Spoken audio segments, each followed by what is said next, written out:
Thanks a lot, Al. Just a magical season last year getting to the Super Bowl. But 7 of the past 8 teams to lose a Super Bowl didn't even make it to the playoffs the next year. How do the Cardinals avoid the Super Bowl hangover? Well, we just got to keep working. You know, the biggest thing for us is consistency. You know, even last year with the Super Bowl run, we weren't consistent week in and week out. And I think that's the bottom line, is you can't put too much pressure on yourself, but you got to prepare and you got to come out and play consistently, and that's what we're trying to build here. After week 1's loss, you're being called old at 38. Then last week, you set the single game completion mark, and you're being hailed as the Warner of old. Where is your game at this point in your career? Well, I'm still old, but I'm just trying to maintain it. I'm trying to hang on and trying to help to be the best leader I can, to lead this team as we're progressing. And so when it's all said and done, when I'm done, that I can leave this organization in great shape and something that consistently wins week in and week out. All right, Kurt, thanks a lot. We appreciate your time. And Al, tonight, Warner faces a Colt defense that was on the field for more than 45 minutes just 6 days ago in Miami. And they are missing 2 starters tonight, linebacker Gary Brackett and cornerback Calvin Hayden. And faced, of course, with the prospect of taking on those Arizona receivers. There is a temperature gauge facing the sun outside the stadium at 110. It's 106 at the nearby Glendale Airport. It is blazing hot in the Valley of the Sun, but very comfortable inside. As Neil Rackers gets ready to kick off for the Cardinals, Indianapolis won the toss, selected to receive, and back deep to receive the kick will be Chad Simpson. So the Colts will try to stay undefeated. They'll try to make it a dozen consecutive wins over 2 seasons. This crowd already in a frenzy here in Arizona, and away we go from the desert. And that kick is downed in the end zone by Chad Simpson. And that gives us a chance to take a quick look at the Indianapolis starters. Peyton Manning, University of Tennessee. Joseph Adai, Louisiana State. Reggie Wayne, the U. Pierre Garçon, Mount Union. Dallas Clark, University of Iowa. John Robinson, Missouri Western State University. Charlie Johnson, Oklahoma State. Ryan Lilja, Kansas State. Jeff Saturday, North Carolina at Chapel Hill. Mike Pollock, Arizona State. Ryan Dean, Northern Illinois. Colts, as you know, run the no huddle. They start from the 20-yard line. Adai is the running back. We'll also see a lot of the rookie Donald Brown tonight. And the first play from scrimmage, Manning pump fakes, and Manning's going to go deep one-on-one coverage, and the pass is incomplete, intended for Pierre Garçon, as we take a look at the Arizona D. Darnell Dockett, FSU. Brian Robinson, Fresno State. Calais Campbell, the U. Clark Hagan's Mighty Rams. Gerald Hayes, Patterson, New Jersey. Carlos Dansby, Woodlawn High School. Chike O'Keefe, West Lafayette Red Devils. Dominic Rodgers-Cromartie, Tennessee State. Adrian Wilson, North Carolina State. Antrell Rowe, the U. Brian McFadden, Florida State. And before Manning can get the playoff, there is a false start. And this loud crowd with Dallas Clark. Normally they'll run that silent count, and Clark that time a little over anxious, and that will make it 2nd and 15.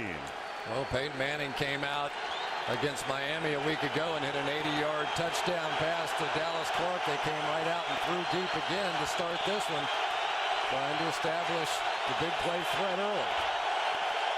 They spread it out with 4 wide here, and Manning will throw to the outside, and that pass is too high, intended for Austin Collie, a rookie out of Brigham Young, without Marvin Harrison, who has not retired, but the Colts let him go, and Harrison has not hooked up with anybody. As Tony Dungy said, he wants some money. Reggie Wayne is clearly number 1. Dallas Clark, of course, a tight end, but he also flanks out a lot. You know that. Austin Collie and Pierre Garçon will see a lot of action because Anthony Gonzalez, who would have been the number 2 wide receiver, got hurt on opening day and is done for at least a couple of more weeks. 3rd down and 15. 4-man Arizona rush. Manning forced to throw short, and that's Clark, and he'll turn it back up to the 24-yard line. So a good defensive stand by Arizona on the game's first series. Well, Peyton Manning, after the penalty, got backed up in a hole, and this pass protection for the Colts at times can create free runners just like that. And when you're sitting there looking at 3rd and 15, not easy when you get that kind of pressure, but a very rare occurrence to see the Colts go 3 and out. They lead the league in that category of having that not happen to them. Pat McAfee, the rookie punter, taking over for Hunter Smith, who was there for 10 years. This is Steve Breaston from the 32-yard line, and Breaston, who's their number 3 wideout, takes it up to the 43-yard line. He's tackled by Justin Snow, and let's take a look at the Arizona offense. Kurt Warner, University of Northern Iowa. Tim Hightower, the University of Richmond. Dan Kreider, New Hampshire. Larry Fitzgerald Jr., University of Pittsburgh. Anquan Bolden, Florida State University. Steven Spock, Fresno State. Mike Gandy, Notre Dame. Reggie Wells, Clarion University. Lyle Senline, University of Texas. Deuce Latui, USC. Levi Brown, Penn State.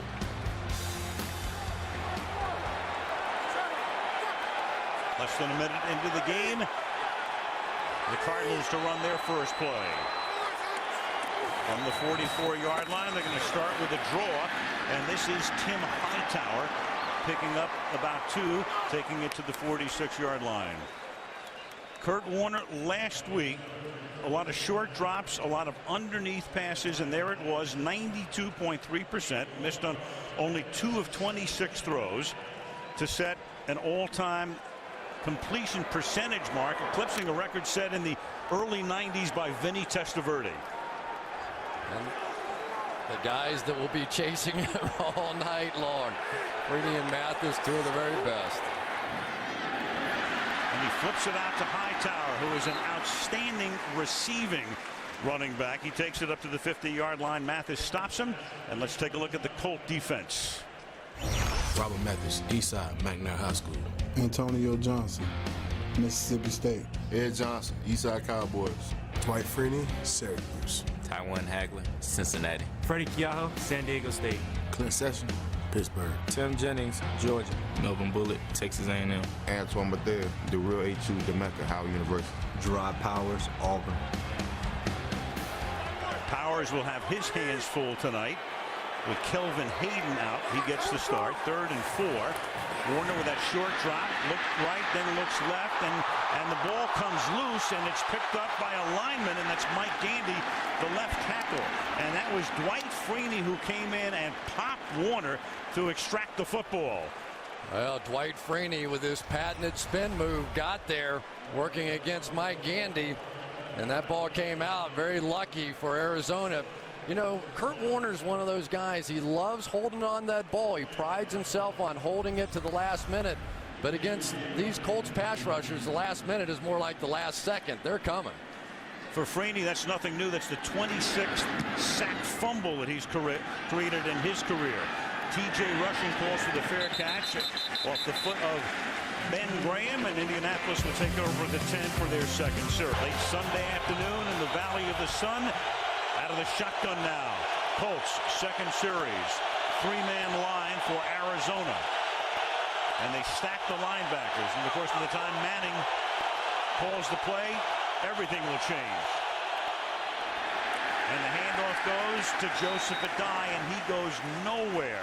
And one thing that each of these teams will look for this year, Chris, is a better running attack. They were last and next to last as you look at the new Colts coach, Jim Caldwell. Yeah, check out what the Arizona Cardinals did defensively. They essentially stacked their linebackers so Peyton couldn't get a feel, then blitzed the slot corner and made it tough on Peyton. You can tell already, Al, they are trying to come up with a plan so Peyton can't tell what they're going to do until the last second, so he can't make those audibles against them. And that time he goes to the air and he gets Austin Collie, rookie out of Brigham Young, drafted in the 4th round. Quick count. Manning throws, and that is caught. That's Pierre Garçon, who scored the winning touchdown in Miami last week. One thing Manning hopes to do from time to time to take the crowd out of it is go with a really quick count or let them wear themselves out and go very late. And Manning throws over the middle, and that pass is incomplete, intended for Dallas Clark, and it will be 3rd down. Al, that's a great point you just made, because what Peyton Manning did, You saw the way they were fooling around with the linebackers before on that other play. He said, okay, you want to do that? You want to fool around like that? I'm going to come up, quick snap you, and catch you off guard. 3rd and 4. 4-man rush, 7 back, pass caught. But the question is, did Clark get the first down? Forward progress appears to be a little short of that. That's Gerald Hayes in there. And as they line it up, they're going to bring in the chains. Pete Morelli is the referee tonight. Well, Dallas Clark, who had the monster game a week ago, that time thought he had the first down. Obviously, it's on him to get just across the line, but Gerald Hayes made sure he didn't gain 1 extra inch once he caught that football. He had such a great night that after 2 weeks, he was leading the league in receiving yards. And he hopes the season ends right now. Yeah. They're that short, so it'll be 4th down and inches. And Clark upset with himself for the exact reason Chris just stated. Should have known where he had to go for the first down. Well, pretty remarkable. We come in here talking about these incredible offenses, and so far it's the defenses making a statement. 3 straight 3-and-outs. Give him time. Yeah.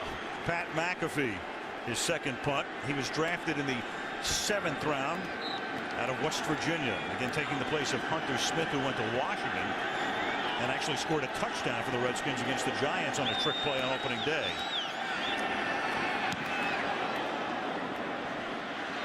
And McAfee's boot will bounce and take a cardinal bounce as it bounces backward and is down to the 35-yard line by Philip Wheeler. Warner and company back out on the field. Second series for the Cardinals. They begin from the 34-yard line. This is Hightower over right tackle, and he gets stuck at the line of scrimmage. And with Gary Brackett gone, we'll see a lot more of Freddie Keaho tonight, who moves from outside to inside.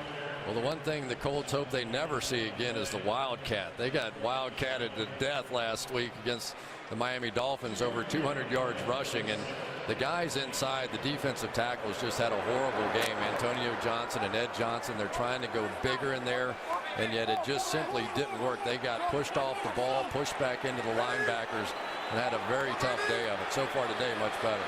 45 minutes on the field, but they came away with a W. 2nd down and 8, and that pass is caught by Breaston, and he gets to the 46-yard line, and he's tackled there by Keaho. So when you talk about the Cardinals, everybody knows about Fitzgerald. Most football fans have known about Anquan Bolden for years, and then you've got Breaston, and in combination, that's as good a troika as you'll see in the league. Yeah, 3 1,000-yard receivers last year, and Breaston one of those. Watch Freeney on the tail end of this, back into Kurt Warner. That was a semi-spin.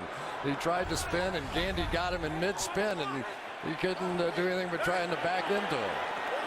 Cardinals with the first down of the 46. Each of those receivers gained more than 1,000 yards last year, and then it's flipped back to Bolden. So they gave it to Hightower, and then he tried to flip it back to Bolden, and it was an errant backward pass by Hightower, and Bolden lets Tim know about it. Well, the theory on these things is guys can't take a handoff if they're a wide receiver, so they flip him the ball, but the guy flipping the ball, that time Hightower's got to flip it a little better than that, and Bolden turned around and just chewed out the young running back. Like, are you kidding me? You can't flip it 3 feet? Yeah, Bolden was ready to flip him, but not the ball. 2nd down and 16 from the 47. And Warner throwing deep, and that's Fitzgerald going up for it, and it's incomplete. And coming over at the last minute is the safety Melvin Bullitt. Wow, that was pretty close. I thought Bullitt got there a little early on that one. Maybe they're claiming uncatchable, but I don't think so. I thought Bullitt got there just before this ball did. And maybe you say, well, Larry Fitzgerald couldn't get there, but I'm telling you, I've seen Larry Fitzgerald get to everything like that. Close. Yep. Close, but I buy that call. 3rd down and 16. Fitzgerald, that spectacular postseason. And they set up the screen, and that's a bad pass, and it wouldn't have gone anywhere anyway, intended for Hightower, and that's Marlon Jackson coming in on the coverage, and it's 4th and 16. Well, Dwight Freeney, just when you get used to him spinning and using his speed move, comes back with a bull rush and takes Mike Gandy and just throws him into Kurt Warner. So I guarantee you Kurt Warner already has Dwight Freeney on his radar screen, and when that backside is getting pressure, you're thinking about it as a quarterback. Ben Graham, who played Australian rules football before coming to the Jets a few years ago and now winding up in Arizona, sends that one down to the 10-yard line where T.J. Rushing makes the fair catch, and the Colts take over at that spot with 8:02 to play in the quarter. Against the Colts, and they say, well, we have to keep the ball out of Peyton Manning's hands. That's exactly what Miami did, and they still lost.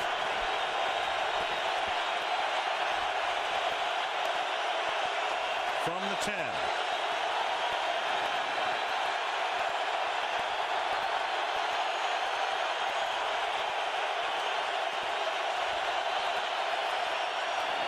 A dive, and he'll thread his way through. That's a nice run. Up to the 17. Dallas Clark led the way with a block. Well, for Peyton Manning, he loves running this offense, but watch how he lets his center, Jeff Saturday, know when to snap the ball. A lot of crowd noise, and right before he wants it, he gives him a little smack on the hind end there, and that means it's time to go. Doesn't always mean. Sometimes they go 2 hits just to make sure the defense doesn't get a tip. Only been doing it for 11 years. Saturday in the league for 11 and Peyton for 12. And this is a dive probing the middle, and he's short of the first down. Calais Campbell, and you can't miss him, number 93, because he's 6'8" and 290, makes the tackle. Well, the Colts looking for their first down. Go back in the huddle for this one. And there is Dockett. He was shaken up on the last series, and he's walking back toward the locker room. Alan Branch takes his place. He's number 78. 3rd and 1. Here's a dive to the outside, and he's going to get stuffed. And that is Alan Branch who comes in and spells Dockett. Of course, they go to a different defensive front on 3rd down and 1. But still another 3 and out, and just 1 first down and 3 series for Indy as Dockett goes back to the locker room. And watch Alan Branch here on the end is going to get through and make a play. And for Alan Branch, that is huge. He was a big disappointment in his first year after being drafted in the 2nd round. They had been all over him here, and yet here he is on 3rd down coming up with a huge play. Pat McAfee. And the rookie punter with a line drive kick that's fielded at the 40 by Breston, and he'll be run back inside the 35-yard line. So he played 9 minutes. What shootout? 5 punts already. No score. Mountain Time Zone. Here we are in Glendale, Arizona. 1st and 10. The ball is at the 32-yard line, and Beanie Wells, the rookie from Ohio State, is the running back. He goes out into the pattern, and the pass from Warner is complete over the middle and caught by Anthony Becht, one-time New York Jet. In fact, as a rookie, Becht was with the Jets when Ken Wisenhunt was the tight ends coach there. Well, despite getting knocked around a little bit, here's Kurt Warner settling in, finding his tight end, getting that thing out before the pass rush can get there. Some quarterbacks get a little intimidated if they get hit early in the game, but I think Kurt Warner is one of them. Beck made a couple of big plays last week, recovering the fumble and tackling Rasheem Mathis to avoid a long run back against Jacksonville. That's a gain of 11. The ball's at the 43-yard line. And now you've got Wells, who can't get out of the backfield, hit by Bethea. Beanie Wells is a guy who was a #1 draft choice. They think he can support the running game, but the thing that he'll have to do right now is think about holding on to the football.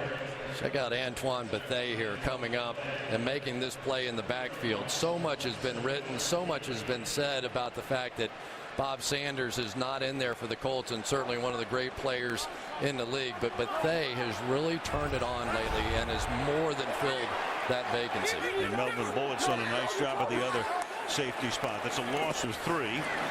Hightower back in the game. Off the play fake. Fitzgerald makes his first catch of the night and takes it to the 44-yard line, and a flag comes in at the end of the play as Larry took a shot in the face, a gain of 16.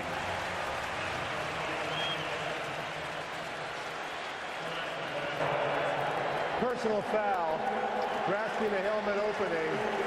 Number 41 of the defense, 15-yard penalty, automatic first down. Bethea.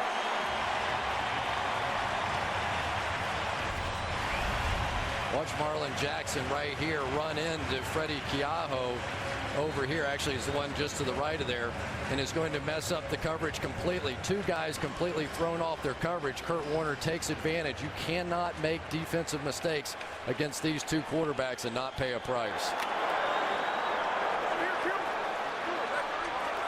And then reaching inside. And that's the foul right there. Hightower and now Jason Wright are in the backfield. Hightower stays in the block. Pass goes to the outside. And that is Jason Wright.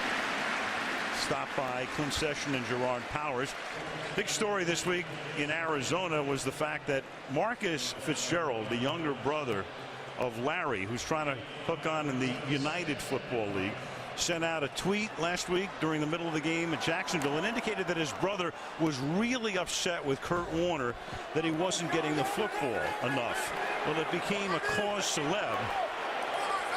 But believe me, no big deal. Jason Wright to the 20-yard line. Larry and Kurt kind of laughed it off, but Marcus was just mortified by what happened. And there is the father of both Larry and Marcus, Larry Fitzgerald Sr., a journalist from the Twin Cities who raised the two boys, and he was upset and Larry was upset with the younger brother. But I've never quite seen contrition on that level, Chris. Yeah. You almost feel sorry for the kid. Well, Marcus made a big mistake, and it became national news, and he would like to forget all about it, and I think Kurt Warner and Larry are headed in that direction too. 3rd down and 2, and Warner escapes a sack and then throws to the back of the end zone for Fitzgerald, but it is incomplete. It's Ed Johnson, the tackle, who came in and almost knocked Warner down, but Kurt was able to get the pass off.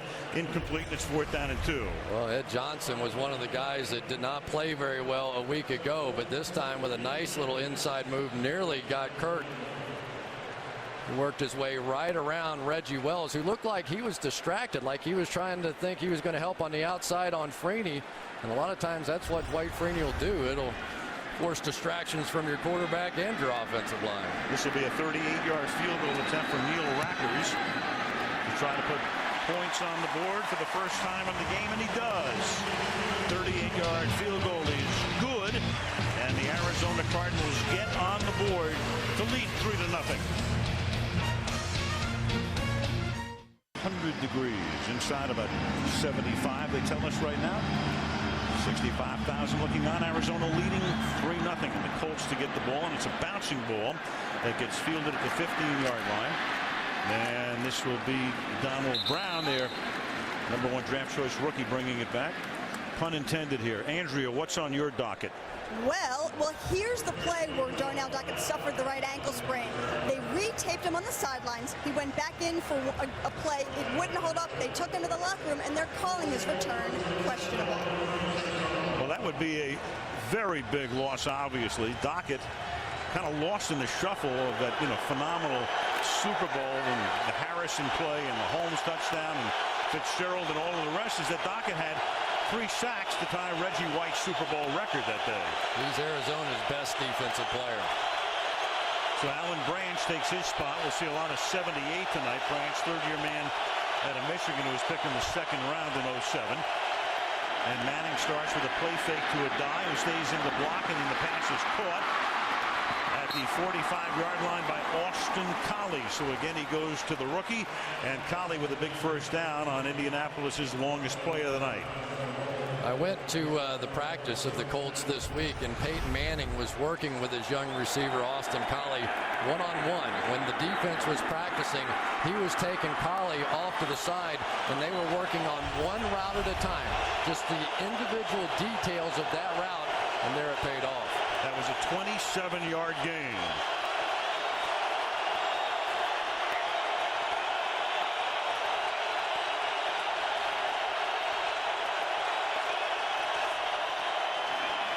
Again, the fake, and then Manning throws a flutter ball that It gets intercepted by Antro Roll at the 15-yard line. When he gets it in his hands, he could go all the way. He's done it a number of times, and it's a good run back to the 44-yard line. Alan Branch put the pressure on Manning that time. May have even gotten a hand on it. The ball fluttered out of Peyton's hands, and the pick by Roll. Well, Alan Branch with his second big play in this game is going to come right up the middle here and get his hand on that football. And then it was just a free-for-all up the field. But Antrell Roll has returned 5 for touchdowns in his career. And boy, when he gets in the open field like that, you have to be careful. Had one last week. Nice play by Branch. He's having a huge game out here. And he has come a long, long way from when I saw him play in college. And again, he's taking Dockett spots, so a lot of heat on him the rest of the night. Mathis is there to tackle Beanie Wells, the Ohio State rookie. One thing about the Cardinals, since Ken Wisenhunt took over before the start of the 2007 season, if they win the turnover battle, take a look at that. They're undefeated at 14-0. If they're even 3-2, if they lose the turnover battle, they'll lose the game. They're 1-14. So they just need to go 4 corners now from here on through the rest of it. Second down at 8 from the 45, from the shotgun. A lot of time, and then Warner throws, and it's caught at the 50-yard line, and that is Lerod Stevens-Howling. He is a rookie from Pittsburgh, drafted in the last round of the draft in the 7th round, and a good run back man, and a guy that's trying to work a little bit more into the offense as well. Well, sometimes you spin and it works, sometimes you spin and it doesn't. This time Mathis going into Antonio Johnson and just kind of creates a big pile, and so when that happens and you leave Kurt Warner back there for about 6 seconds, you're lucky you only gave up one that far. Well, Dockett is out of the locker room. He's back on the bench.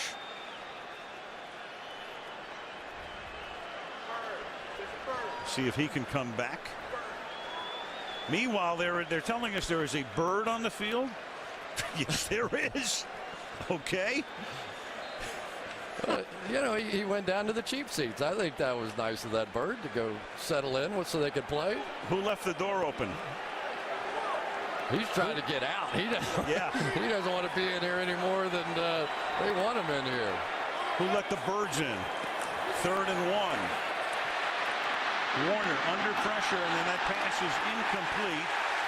And the crowd with Mathis and Marlon Jackson banging him to the turf want a flag, and they do get a flag in the secondary.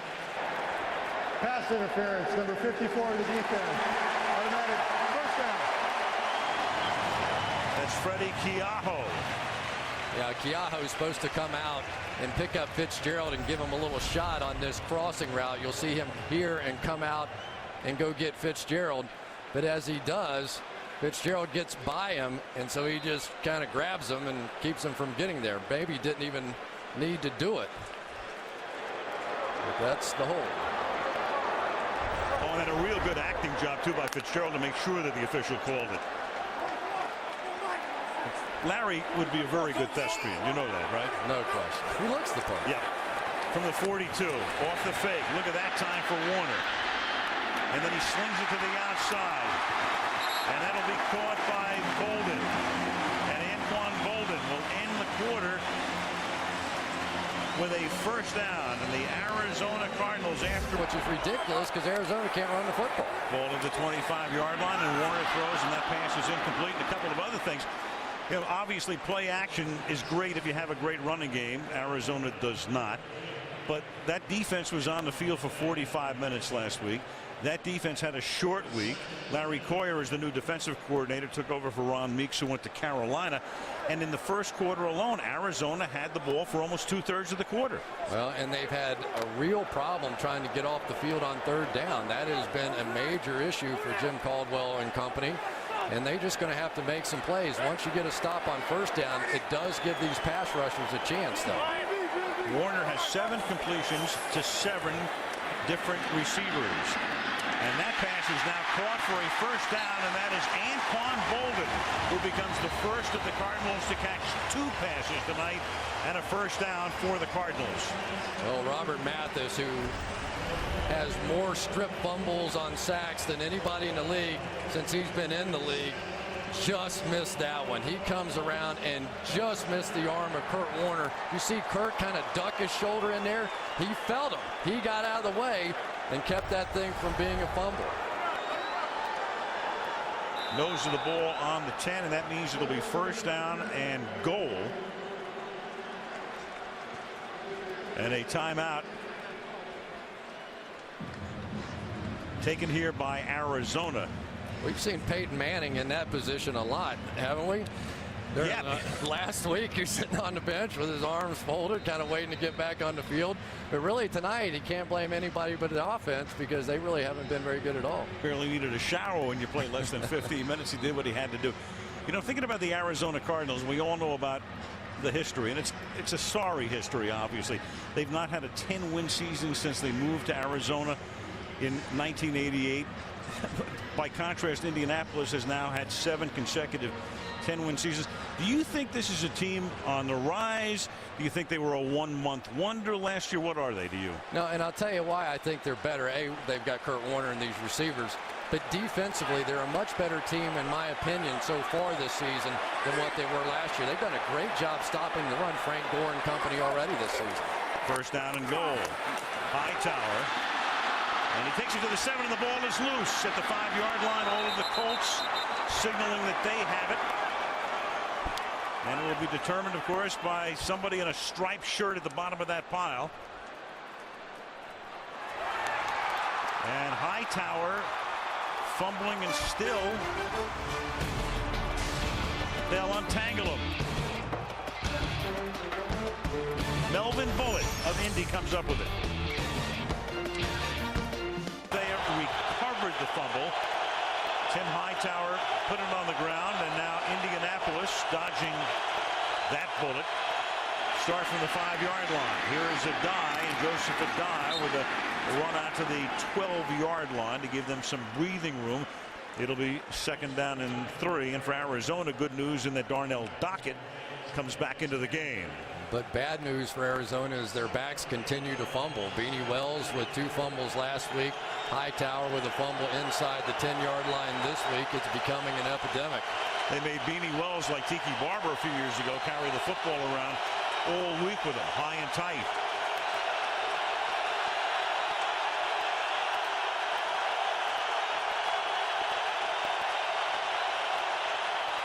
On second and 3, they run the stretch play to Adai, and Adai has an escort, and he'll pick up the first down.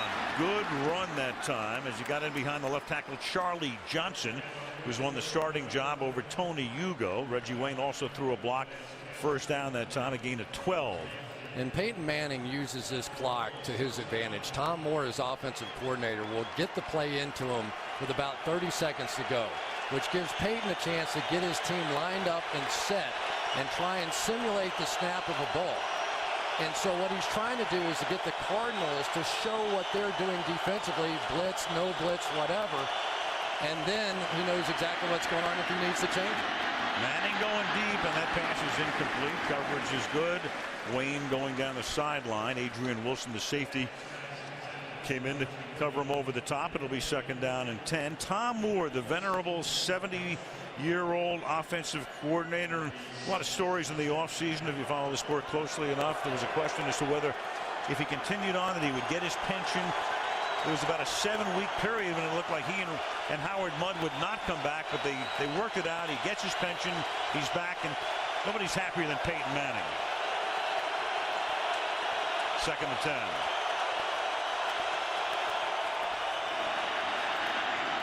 And it's a screen that's set up for Clark to the 31-yard line. Carlos Dansby, very underrated and underappreciated linebacker. And we take a look right there. You've got the crowd. The crowd is quiet at the moment. They'll get stirred up in a second. There's Manning, and of course the play clock ticking down from 40. But watch how he gets his team set. So he could snap the ball. So now defensively, they have to either show their blitz, make their adjustments, and it gives Peyton a chance to make his changes. There he's going to do the single snap fake, second time around does snap. 3rd and 4, and it's a blitz, and it's Clark who exploits that over the middle. So the Cardinals sent 6 that time, and Clark takes it over the middle, tackled there by Adrian Wilson, and a first down, a gain of 15. Well, Dallas Clark's going to take advantage of his teammate going up the field here, come right underneath. And anytime you end up with a safety, that time Adrian Wilson having to match up against Dallas Clark, it is almost unfair. That's the matchup issue everybody has with the Colts trying to cover Dallas Clark. Inside handoff goes to Adai, and there's nothing happening there as he runs directly into the arms of Carlos Dansby. Don't you almost wonder what this Colt and Cardinal offense could do if they could run it just a little bit? Sure. The 2 worst running teams in the NFL a season ago, both of them make the playoffs, both with great quarterbacks. And even when they do get something going with the running game, a fumble, something always seems to go wrong. Just get a running game that can average what the league average is, about 4 or 4.1 a carry, instead of in the low to mid 3s.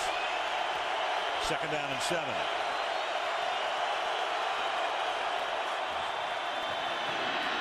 Manning goes to the outside, and this time he connects with Reggie Wayne.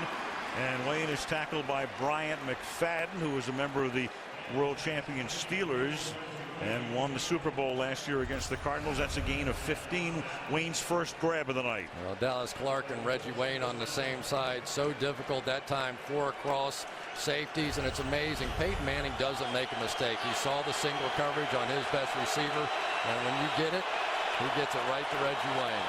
From the 36-yard line. Manning, and that pass is deflected at the line of scrimmage. So he had one tipped by Branch before. That resulted in an interception. Branch is in there as well. I'm not sure who tipped that one. It'll be 2nd down and 10. I think that was a header by Alan Branch that time, who has had his name mentioned more times in this game than last season. Yep. Mia Hamm would have been proud of that one. 2nd down and 10.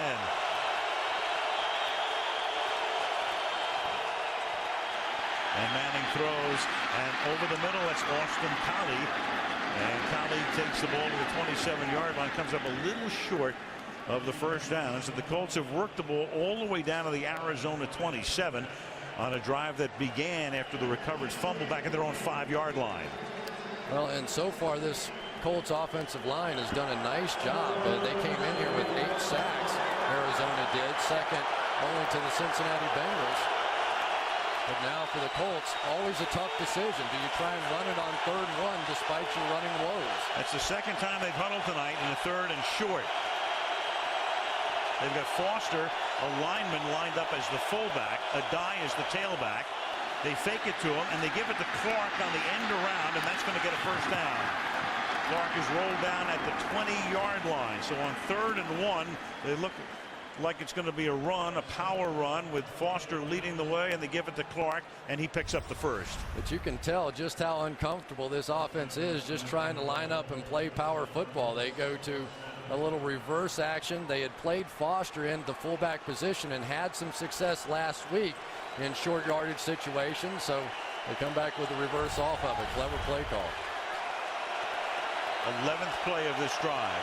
They've eaten up 75 yards on the drive. Manning steps up in the pocket, feeling the pressure, and then throws, and it's a one-handed grab and a touchdown for Reggie Wayne.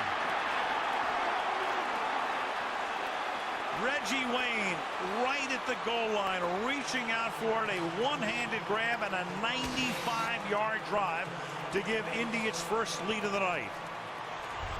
Well, Dominic Rodgers-Cromartie here is going to try and guess right here. He's going to run with the outside receiver, and it's going to leave Reggie Wayne open to the corner, and Peyton Manning once again caught him. Dominic Rodgers-Cromartie is an excellent athlete, but too many times he tries to guess, and when you guess against Peyton Manning, you pay. Vinatieri for the extra point. And for the 54th time in their careers, Manning and Wayne have hooked up for a touchdown. 7-3 Colts. Company, beautiful desert sunset outside Phoenix, city of Glendale, Arizona. 95 yards go the Colts in a little over 5 minutes after the turnover. And it will be Pat McAfee, not Vinatieri, who's been doing the kicking off this season. Vinatieri on the mend from hip and knee surgery in the offseason. Reggie Wayne to the end zone.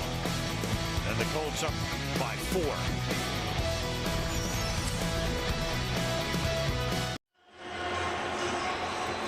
Manning and Rogers Cromartie, the defensive back, and Chris will illustrate in just a moment exactly what Wayne was able to do to get free for the game's first touchdown as Arizona begins this drive at the 20-yard line. The running back is Beanie Wells. The fake to him. Here comes Freeney, and there goes Warner. So Freeney comes around the corner, salutes the people in what they call the red zone, and that sack will make it second down and about 19. Boy, you're talking about a bull rush. You get set up for all those spin moves, and all of a sudden Gandy just gets thrown back into Beanie Wells, and then Kurt Warner. And I tell you, Mike Gandy so far has been absolutely no match for Dwight Freeney. Not that many tackles are, but that combination of speed and power really probably second to none around the league. Make it a 7-yard sack. His progress for Warner was to the 13-yard line. It'll be second down and 17. Warner with that short drop and quick throw, and that pass is incomplete, intended for Bolden, and we go back to the touchdown. Well, you're going to see just the crossing routes here coming in, but think of a line right down the middle of that, and once Garcon crosses the line inside, then it's up to Dominic Rodgers-Cromartie to fall back on Reggie Wayne coming the other way. And watch Peyton Manning's eyes here. Just a very subtle look to the post and then jump back outside to Reggie Wayne. That's all it takes. Third and 17. Warner under pressure, and he's forced to throw it at the feet of Spock. So a 3 and out. Again, those bookend ends come in and put the pressure on Kurt. This is what they love doing, taking Raheem Brock inside and stacking him behind the nose tackle, and they're just start to split and play games and try and make you keep up with the speed that they have on the inside. But you can see all the frenetic movement in there, and Kurt's going to have to get that ball out a little quicker. He's holding it too long right now. The left-footed Graham. That kick is a short kick, fielded on the run by T.J. Rushing at the 43, and he gets tackled by his shoe at the 40-yard line, and there's a flag down on the run back. Lerod Stevens Howling made the tackle.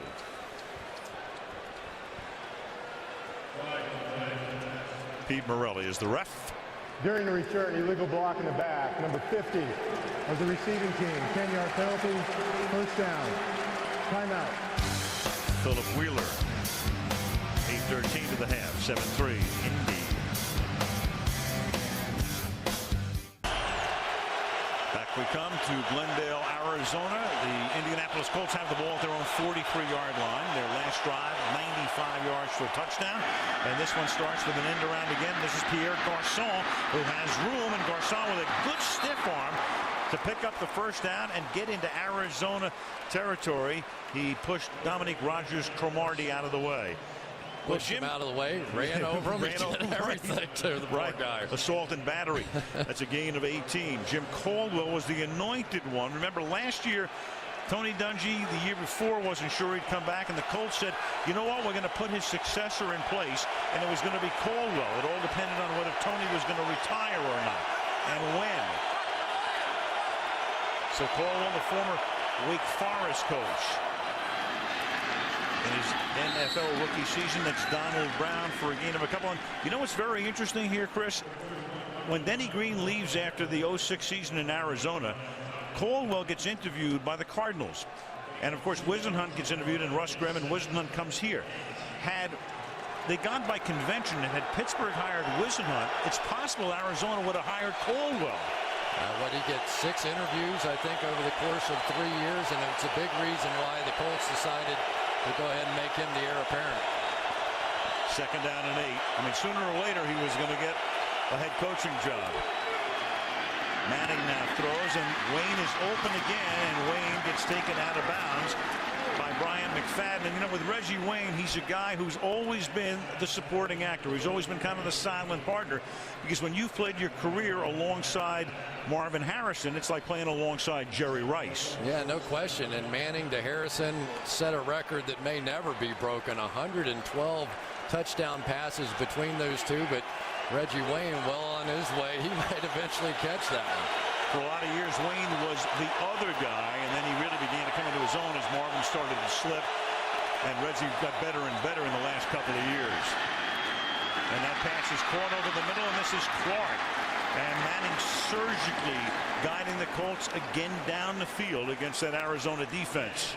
Well, what's so funny is that play action is having such a big impact on both sides of the ball, despite the fact that neither team is running the football. So why are you reacting to play action when that team can't run the ball? I mean, it's almost silly. It's just like a token fake. Just totally ignore it. Go get Peyton Manning.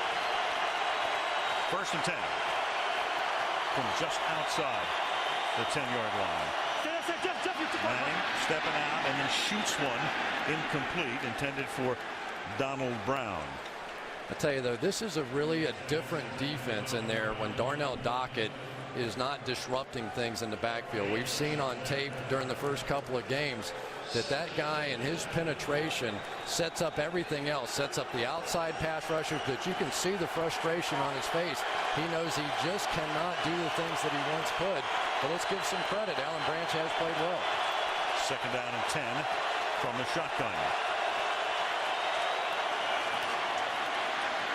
Manning throws over the middle, and that's Clark to the end zone. Dallas Clark, who had that humongous night Monday night in Miami. A key factor on this drive, and in for the score he goes. And so the Colts, who started this one at their own 43, go 57 yards in less than 2.5 minutes. You know, Carlos Dansby is one of the most athletic guys playing linebacker in this league, but I'm telling you, it's unfair. When you put Dallas Clark one-on-one on a linebacker, you will lose. Vinatieri, and that kick is blocked.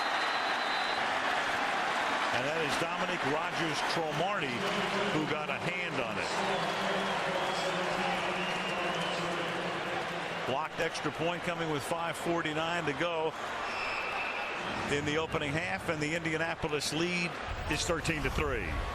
Now, Carlos Dansby right here is going to do his best against Dallas Clark, but Clark just too quick. They really are trying to double those outside receivers right now. But that leaves the entire middle of the field open for Dallas Clark. And when you don't have Darnell Dockett getting pressure, look at Peyton Manning. Nobody is even close to him, and that won't work. Are they saying the extra point was good? I think they are now. It hit the camera is what it did. Now, if it hits the camera, it is good. Watch this. It's blocked. It appears to be short, and instead of hitting the crossbar, it hits the camera, which is above the crossbar. Take a look at it. Well, here it is from the camera. It's coming right into your living room right now. Well, not quite. It's on the floor. I wish that were 3D, man. We'd have been ducking up here. We've had those little glasses on. That would have been fun. Well, that's, you know, if it hits the camera, it's good, because the camera is behind the crossbar and above it, obviously. So Vinatieri, at first it looked like it was no good, and there it is. Remember the game last year when it hit the upright but beyond, and yes, then bounced back the other way? So you get all kinds of weird things going on. Those goalposts. We have to call John. I'm not sure that was a doink. That was a dink. It was a dink. So the extra point is good. Howling from the 1 to the 21. This is real grass, because they can grow this outside, and because they be some expensive horse food. Hightower's the back on 1st and 10, and it was Hightower's fumble that turned the game around, and he takes it to the 29-yard line. He's tackled there by Freddie Keaha. It looked like Arizona was going in for a 10-0 lead, and instead the fumble, and back came Manning, and 2 consecutive drives that made it 14-3. Well, one thing when you're playing against the Colts, you have to be able to run off tackle just to slow down those pass rushers. If they are allowed to just come up the field, and not pay a price for it, they'll just keep coming after your quarterback. So Arizona comes back with an off-tackle run to try and slow them down. Hightower on a draw, and he's going to get taken down from behind by Raheem Brock. Freeney and Mathis right now getting a rest on the bench, so they rotate their guys in and out, and it looks like they're going to come back in. And Freeney and Mathis say, you know, you guys are doing it. You're fine. Just stay in there. Boy, last week they were over huffing and puffing on that sideline talking to Larry Poyer. He said, I've never coached in a game with 84 defensive snaps. Never seen anything like it in my life, and those poor defensive linemen were just suffering. In the Miami Heat, 3rd and 1. Gives an inside give to Hightower, and this time the Indy run defense steps up, and that's Marlon Jackson who actually comes up from the corner. And the crowd booing the Cardinals for the first time tonight. Ed Johnson was the second guy to take him down. Marlon Jackson is going to come right off the corner there and basically beat Hightower to the spot. You know, when you go in those short yardage situations, you can't go with those really slowly developing plays because you know what the defense is going to do. They're going to try and get penetration and disrupt. That was so slow they got there before they could make the handoff. This is Graham's 4th punt of the game. It's a short kick. Here's Rushing, fielding it on a hop and taken out of bounds at the 32-yard line by Sean Morey. A little bit more on Caldwell. He's very much like Tony Dungy in demeanor. He was born in Wisconsin. He played in the Big Ten at Iowa. Actually played in games against Tony. He was the head coach at Wake Forest for 8 seasons, and then Tony brought him to Tampa Bay as the quarterback coach. And when Tony got fired there and goes to Indianapolis, he brings him along. It was interesting how it happened. When he got fired at Wake Forest, Caldwell called Tony to try to get a job for one of the guys on his staff. And then Tony said to Caldwell, well, what are you going to do? And he said, hey, look, I want to worry about my other guys first. And then Tony called back and he said, I got a spot for you. The only thing he wanted to do was make sure it wasn't the spot he had reserved for the guy he was calling for. Right. And this is Clark, and Clark begins to stumble at the 35-yard line. A short gain as the clock is down to about 3.5 to the half. I thought it was interesting, though, with Caldwell. He said, you know, I'm just comfortable with who I am. I didn't come in front of the team and try and establish my own identity or put my stamp on the team or any of those things. They knew who I was. Why was I going to change what I did? I'm happy with who I am. And he said, well, hey, look, we have a good thing going here. 2nd down and 7 from the 35-yard line.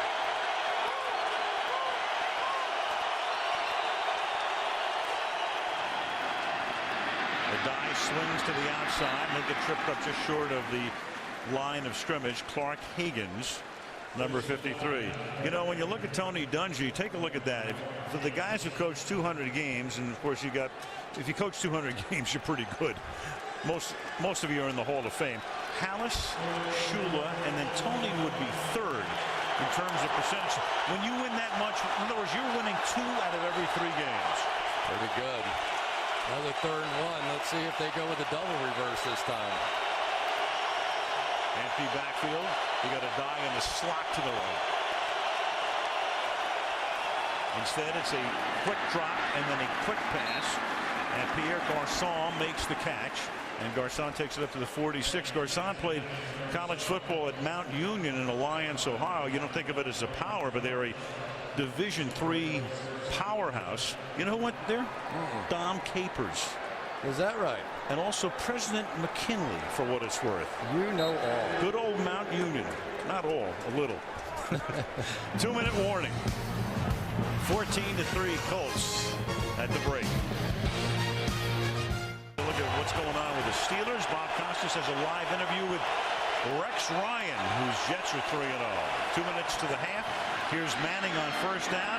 Manning going deep, and that is caught on the run by Garçon for a touchdown. He burns Rodgers, Cromartie, and Garçon, who had the winning touchdown grab at Miami on Monday night, is on the end of this 53-yard pass and run from Peyton Manning.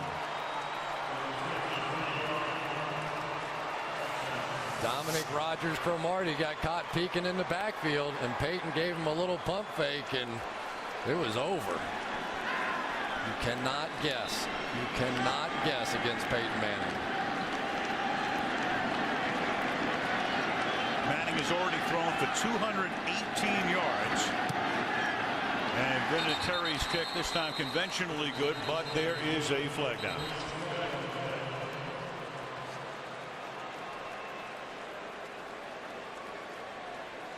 Offside, number 29 of the defense. The 5-yard penalty be added on the kickoff. That's insult to injury. That penalty's on Rogers Cromartie. Not been a good night for him. Dominic Rodgers-Cromartie looking in at Peyton Manning. And then as he looks a second time, Peyton gives a little pump fake. And Garcon just goes right by him. You know, sometimes guys that have the speed of Dominic Rodgers-Cromartie, they don't think anybody can run past them. But this Pierre Garcon is fast and quickly becoming one of the favorites of Peyton Manning. He sees him. Got a single high safety. He knows this is strictly one-on-one on the right side of the field. And once again, just a perfect throw.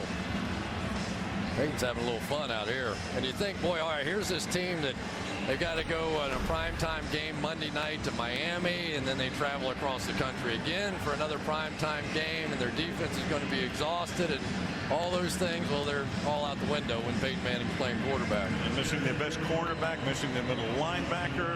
Of course, Bob Sanders still hasn't played this season, and there's Rogers Cromartie. Results in a touchback. Well, Bill Polian doesn't make too many mistakes, and it was time for Marvin Harrison to go. It was just too expensive.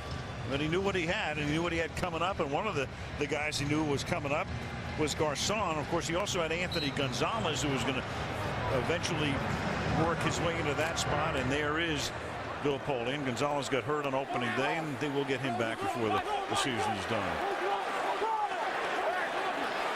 So now the Cardinals trying to get something before the half from the 20-yard line. Four-man rush over the middle. That is caught, and that is Bolden. Out to the 34-yard line, a gain of 14 and a first down. Well, now it's Kurt Warner's time to crank it up a bit, and sometimes this is effective against a good pass rush too, as you try to wear them down. Cardinals have 2 timeouts. Warner slings it to the outside, and Preston will get out of bounds to conserve the clock. That's Tim Jennings with the coverage there, and that results in a first down, a gain of 11. Well, now the best pass rushing D-line is in there with Eric Foster and Raheem Brock replacing the defensive tackles. And when you get that speed combination in the game, and we saw it a week ago too, the athleticism just completely changes. And now we end up with Freeney down over the guard. They're going to try and isolate Reggie Wells here on this one. Fitzgerald wide left, bottom of the screen. Bolden comes out of the slot. And that pass is caught underneath, just shy of the 50-yard line, by Jeremy Urban, who would be the number 4 wide receiver. It's a late flag down here. I think we might get personal foul, roughing the passer. Yeah. Number 68. Defense, 15-yard penalty. First down. Eric Foster. Eric Foster came late, and I was looking. I thought it might end up being a late flag at the end of the line of scrimmage. Eric Foster is going to make his own spin move on Gandy. Kind of a bang-bang play, I guess, but it was about a 10-second think about it. Yeah, it was. Before the flag came out. It's one of those plays, I mean, it just goes either way. Sometimes you see the flag, sometimes you don't. They're protecting the quarterbacks, and if you've ever seen games at the end of the season without these starting quarterbacks, they are not as interesting, and they are going to protect them. 73 seconds to halftime. The ball is at the 35-yard line. And Warner will find the open man, who's Bolden. Bolden gets in the seam against the dime defense. Takes it to the 17-yard line. Got it between Jackson and Bethea, first down. What a brilliant move by Bolden on this one. Watch this. Up, out, and back around. Whoop. Try and cover that one, Marlon Jackson.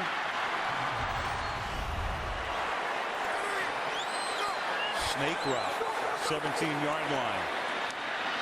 Warner trying to find somebody to get open, but nobody can. Fitzgerald was there, but the coverage was very good, and it will be second down and 10 with 41 seconds. Yeah, that's on Larry Fitzgerald. He did not come out of that route. He's got the young man Jacob Lacey on him. And if Fitzgerald comes back to the sideline here, he's going to get this completion. Instead, he started coming back inside. Kurt thought he was going outside. Between those two guys, usually that's an automatic. Yeah, you would think Fitzgerald working on a rookie free agent. 2nd and 10. And Warner's pass this time is incomplete. He tries to get that into Preston. Tim Jennings with the coverage, and now it is 3rd down and 10. If there's been one cornerback on this Colts team that gets repeatedly picked on, it's Tim Jennings. And Larry Courier was saying, you know, sometimes you just have to scrap your way out of that. You know, you got to make some plays out there, and then they'll maybe throw it the other way every once in a while. But he's going to have to prove himself, and he made a nice play there. Now Fitzgerald slot left. Bolden wide right, Breskin to the left. Fitzgerald now goes to the same side as Bolden and Urban. Warner goes the other way, throws, and it is caught at the goal line and short of the goal line. Breskin thinks he has a touchdown. They have 2 timeouts, and they'll take their first right here. But Breskin able to hang on to it despite the coverage that time by Jacob Lacey, who was right there, had him in his arms, and prevented, for the moment, a touchdown. Yeah, I love the call here by Wisenhunt. They took all their star receivers right and brought Preston back to the left side so he could get a one-on-one matchup against the young man Jacob Lacey. And boy, Kurt Warner really has a lot of respect for this receiver, doesn't he? He thinks Steve Preston's one of the toughest guys. He's their speed receiver. But he says, I tell you what, you throw the ball in a crowd to this guy, he is going to catch it. All the stars on the right side of the screen. Coverage shifts over that way, which leaves the one-on-one route on the backside against Lacey. And that was Melvin Bullitt who came in like a goalie to prevent the score. Big save and a beauty. It was. Now do you trust your running game? They have 1 timeout. Hightower is the back. They have one-on-one. Pump fake to that side. And then it is tipped, and it is picked off in the end zone by Bethea. Well, there was a big-time hold, at least as I saw it, on one of the receivers on the outside, and I can't believe it didn't get called. Maybe I saw that wrong, but it looked like he almost took his jersey off. Over here on the bottom of the screen, you're not going to see it there. It looked like Antoine Bethea hooked one of the receivers and then came back and made the interception. Keep an eye on Bethea right here. Got him by the neck and pulled him back in because Bolden's going to slide right back underneath. No call. And that was Jennings with the coverage on the play. He was the guy covering Fitzgerald. And then the tip and the interception, and Arizona with its 2nd turnover inside the 5-yard line. So the Cardinals plead their case. 21 unanswered points for the Indianapolis Colts after the Cardinals had taken a 3-0 lead. Al Michaels, Chris Collinsworth, Andrea Kramer, Glendale, Arizona on this Sunday night, the last Sunday night of September. Cardinals will get us Howling, a rookie from Pittsburgh, who's provided some early season excitement up to the 26-yard line. Key plays first half, Chris. Well, Tim Hightower's fumbles certainly key early on. They looked like they were going in for a 10-0 lead. And then just before the half, another touchdown. Anquan Bolden going up against the safety, Antoine Bethea. Bethea just hooks his head, no call. Ends up with an interception in his hand. So it's almost hard to believe this one's 21-3 instead of about 21-17. 2 turnovers inside the 5-yard line. That'll do it. Ball to the 27-yard line. They empty the backfield. Warner, short drop, throws underneath, 9-yard gain. Steven Spock, tight end. We go to Andrea. Well, those two plays you just saw is why Ken Whisenhunt clearly frustrated at halftime. His big headline, we cannot turn it over in the red zone. He said, as for the pass protection on Kurt Warner, the 2 sacks by Freeney, he said, we are not winning the one-on-one matchups. For Jim Caldwell, it's very simple. He's still wary of how explosive the Cardinals are. The Cardinals last year averaging 27 points a game. They can score in a hurry.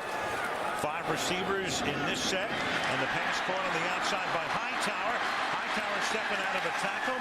He's a very good pass receiving running back, and that's a big gain on the second play of the second half. Well, they're going empty backfield now to try and isolate some of their receivers. Here you're going to get the pattern on the outside. Tim Hightower, who leads this team in receptions coming in. When you match him up with a linebacker, you've got to like this. And I get the feeling now that for Kurt Warner, he said enough of this stuff. We moved the ball in the 2-minute right before the half. Let's just stay with it. And they're also going no huddle here. Here's Hightower. Hightower taking the ball to the Indianapolis 36-yard line. Jordan Sen, recently signed. The linebacker making the stop. And I really like the call there by Whisenhunt, because you have to run at these defensive ends. If you don't, they're just going to fly up the field. There is a void off tackle against Indianapolis. This is a 2nd and 5. And that pass is caught. It'll be close to a first down. We'll see where they spot it. That's Steve Breston making the catch. And that should be enough to move the chains and become a 3rd successive first down for the Cardinals. And we saw in the Super Bowl, certainly, this team capable of huge comebacks. That was almost one for the ages. And Kurt Warner is getting back in that hurry-up mode.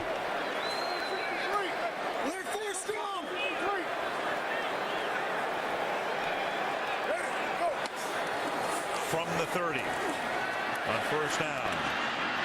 Warner buys time, and then he checks off underneath, and that'll be good for an 11-yard gain as Hightower makes the catch, and Ed Johnson, the tackle, stops him. Pretty clever that time by Tim Hightower. Watch him coming out of the backfield here. He's basically covered as he comes out, and he just waits for Kurt. Kurt goes outside. His linebacker leaves him. He dips back inside. Not a bad play at all. To the 19 now, so going no huddle, spreading it out with effectiveness here. Already 54 yards in 5 plays. And a few more here as the catch is made by Anquan Bolden at the 11-yard line. And the speed of this now is slowing down the pass rush, but they're also, remember, you've got some different guys in there. Instead of Gary Brackett at linebacker, you have Freddie Keaho now at middle linebacker. So that time they simply put the wide receiver Anquan Bolden inside. He got to work one-on-one, and that's going to work all day as long as they stay zone. Ken Whisenhunt calling the plays. He did it his first year. Then Todd Haley called him last year. Haley became the head coach of Kansas City. And then Ken took the play calling back this year. 2nd down and 1. Warner underneath, and that's not going to be enough for a first down. It's going to be no gain or a minimal loss. Steven Spock is there, and it will be 3rd and short. Jordan Sen in on the tackle. And Steven Spock made a huge mistake there, and Kurt Warner is upset with him. You can't run a route behind the line of scrimmage. You know, if you're going to go down on 2nd and 1, then you go down beyond the sticks and make the play. And Kurt, as soon as that play was over, looked at him in disgust. 3rd down, half a yard from the 10. Fitzgerald and Bolden to the same side, the left side. Warner looks there, throws there, touchdown. Anquan Bolden for the Arizona score.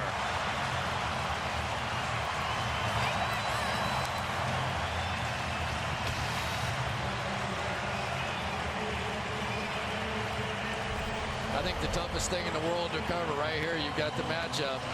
Marlon Jackson has to worry about the slant. As soon as Bolden gives him the inside move, pretty easy right there. Isn't it amazing, though, that the NFL has evolved to the point on 3rd and 1, you go shotgun spread formation. Especially against this Colts defense, which was back on its heels on a no-huddle attack that goes 73 yards in 4 minutes. And the Cards get back into the game. boys team pulled a big upset the other night. He did indeed. How about the fire twirler there? I like that too. The kickoff is down in the end zone by Chad Simpson. And Manning will go to work, and one of the guys he might work on is that man right there. Well, without question, he's one of the best athletes on the field out here tonight. But sometimes you just have to play your assignment. Here he got a little jumpy and tried to go after Garcon inside, and Reggie Wayne beat him outside. And then it was just straight up. He peeked inside, and Peyton gave him the eyes and went right back over the top. So they need Cromartie to play a little better this half. He winds up on Garcon, bottom of the screen. Cardinals, 3 down linemen. Rush 4. Manning buys time, slides left down the sideline. Wayne makes the catch above his head and is able to stay in bounds. He is just tremendous. Just a cover 2 that time, and Reggie Wayne, for the second time this season, I've seen him do this. He just lets his body go limp before the safety can get there. He has really turned into something magical, hasn't he? 5 straight 1,000-yard seasons. Of course, Marvin Harrison gone, and he just picked up the slack. Really some player. From the 47-yard line. A sprint draw to a dive. And that's a good-looking run. A gain of 9 yards on the play. Entrell Roll making the tackle. But more success tonight for Indy in their run game. It's 9 carries, 47 yards for a dive. Well, it's shocking Arizona when they actually run. You know, they came with a blitz that time from the corner, and then it was Reggie Wayne coming back inside and giving McFadden a little shot. These receivers block well for the Colts. Second down 2 from the 39-yard line. And a dive cuts back and picks up a first down. Joseph getting to the 30-yard line, and that's Entrell Roll. And the thing with a dive, he broke in with a splash a couple of years ago, but he's been injury prone, and thus the Colts, when it came time for their #1 selection, went to a running back in Donald Brown. So they figured to use the 2 of them a lot, not necessarily equally. Tonight it's been almost all a die as you look at Brown from the University of Connecticut. Yeah, it definitely shook up a die a little bit on draft day. He was surprised, but they feel like their best offensive years have come with 2 good bats. 1st and 10. Manning, look at that time. Pump faking and then a little too high for Clark, who got free over the middle. Gerald Hayes was there for the coverage, but Peyton just missed firing. 2nd and 10. It's a pretty interesting play there. Peyton Manning tried to go on a double move, a pump fake over there to Reggie Wayne, but the corner stayed so far off. You can see McFadden there is so far off, but Reggie was sitting there going, well, just throw it anyway. You know, here I am. But that's the kind of respect they have for Reggie Wayne on the outside. They're going to give him that. On 2nd and 10 to the outside. That's a die, and a die is able to thread his way through the Cardinal defense. You saw a flag come in, and he's tackled at the 12-yard line. That'll be a hold against Indianapolis.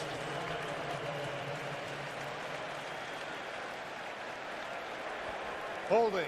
Number 85, the offense. 10-yard penalty, still 2nd down. Pierre Garcon with the hold. It was interesting in hearing Peyton talking about Pierre Garcon. He said, you know, these young guys, I'm always telling you, got to communicate with me. You got to communicate with me when we come over on the sideline. So Pierre started catching a couple of balls, and he's coming over. I'm killing my guy. You gotta give me the ball, Peyton. He said, I just created a monster out there. But he's going to grab number 54, Gerald Hayes, on the outside there and call back a big play. 2nd and 20, and now you have the rookie Donald Brown in the game. And we take a look at Brown, and Brown is able to thread his way through. He goes inside the 20. He is skirting the sideline, but he's out of bounds at the 14-yard line. Ryan Deem led the way, the right tackle, and he just stepped on the chalk after a gain of 23.